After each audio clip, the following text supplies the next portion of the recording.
आज की शुरुआत एक पुरानी कहावत से करते हैं। सच्चे को बोलवाला, झूठे का मुंह काला। लेकिन आज के दौर में कई बार ऐसा लगता है कि झूठ ज़्यादा तेज चलता है और सच पीछे छूट जाता है। फिर भी एक सच्चाई हमेशा कायम रहती है। अगर कोई व्यक्ति अपने सच पर डटा रहे, बिना डरे, बिना झुके, तो अंत में सच सामने आकर ही रहता है।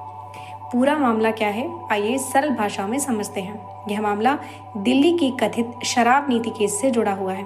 इस केस में आरोप लगाए गए कि नई शराब नीति बनाते समय कुछ कंपनियों को फायदा पहुंचाया गया, लाइसेंस देने और नियमों में बदलाव में गड़बड़ी हुई, बदले में कथित तौर पर आर्थिक लाभ लिया गया। इस पूरे मामले की जांच मुख्य रूप से सीबीआई और ईडी जैसी एजेंसियों ने की। कौन कौन इसमें शामिल है? इस केस में प्रमुख नाम सामने आए हैं। दिल्ली के मुख्यमंत्री अरविंद केजरीवाल और पूर्व डिप्टी सीएम मनीष सिसोदिया और अन्य संबंधित लोग। इन सभी पर भ्रष्टाचार और साजिश जैसे आरोप लगाए गए। लोअर कोर्ट में क्या हुआ? Lower court trial special court में सुनवाई के दौरान कुछ आरोपों को लेकर राहत मिली। कोर्ट ने जांच एजेंसी की कार्यप्रणाली पर सवाल उठाए और कुछ टिप्पणियों भी की जो एजेंसी के खिलाफ थी। इस फैसले के बाद राजनीतिक स्तर पर यह कहा गया कि देखिए, आरोप गलत थे, सच की जीत हुई। फिर मामला हाई कोर्ट क्यों गया? सीबीआई ने इस फैसले को चुनौती दी और मामला दिल्ली हाई कोर्ट में पहुंच गया। हाई कोर्ट में क्या हुआ? हाई कोर्ट ने लोअर कोर्ट के फैसले पर रोक लगा दी, जांच एजेंसी के खिलाफ की गई टिप्पणियों को हटाने को कहा और कहा कि मामले की पूरी सुनवाई अभी बाकी है। इससे पूरा नैरेटिव बदल गया। फिर जज पर सवाल क्यों उठे? इसके बाद एक नई रणनीति सामने आई। जज को लेकर सवाल उठाए गए और याचिका दी गई कि जज इस केस से खुद को अलग करें। कारण क्या बताए गए? जज एक कार्यक्रम में गई थी। उनके परिवार का कानूनी पेशे से जुड़ाव है। पहले के कुछ फैसले एक पक्ष के खिलाफ गए। जज का फैसला सबसे अहम मोड़। यहाँ जज के सामने दो रास्ते थे। केस से हट जाना एक आसान रास्ता, केस की सुनवाई जारी रखना कठिन लेकिन सही रास्ता। जज ने दूसरा रास्ता चुना।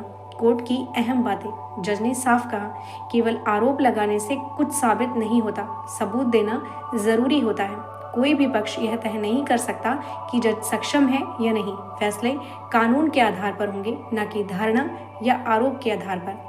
पब्लिसिटी और रणनीति का एंगल। इसके बाद कहा गया कि अब वकील नहीं रखा जाएगा और खुद केस लड़ा जाएगा। कई लोग इसे एक पब्लिक नैरेटिव बनाने की रणनीति के रूप में देखते हैं, क्योंकि आजकल कोर्ट की कार्यवाही का भी सोशल मीडिया पर असर पड़ता है। कोर्ट बनाम सोशल मीडिया, यह समझना जरूरी है कि सोशल मीडिया पर धारणा बनती है, लेकिन कोर्ट में फैसला सबूत और कानून के आधार पर होता है। दोनों बिल्कुल अलग चीजें हैं। पिछले मामलों का संदर्भ। पहले भी कई बार नेताओं के बीच आरोप प्रत्यारोप हुए हैं और कुछ मामलों में बाद में माफी भी मांगी गई है। इसलिए हर आरोप को अंतिम सत्य मान लेना सही नहीं होता। जनता की भूमिका। आखिर में फैसला जनता भी करती है, चुनाव के जरिए। लोग समय के साथ यह समझ जाते हैं कि कौन सच बोल रहा है और कौन सिर्फ नैरेटिव बना रहा है। आगे क्या होगा? यह केस अभी पूरी तरह खत्म नहीं हुआ है। आगे कोर्ट में और सुनवाई होगी, सबूतों की जांच होगी और अंतिम फैसला आएगा। इस पूरे मामले में एक बात साफ है, सच और झूठ की लड़ाई लंबी हो सकती है, लेकिन फैसला हमेशा कानून और सबूत के आधार पर होता है। अगर आपको यह वीडियो पसंद आया हो तो लाइक, शेयर और सब्सक्राइब जरूर करें। हम ऐसे ही बड़े मुद्दों को आसान भाषा में आपके सामने लाते रहेंगे। धन्यवाद।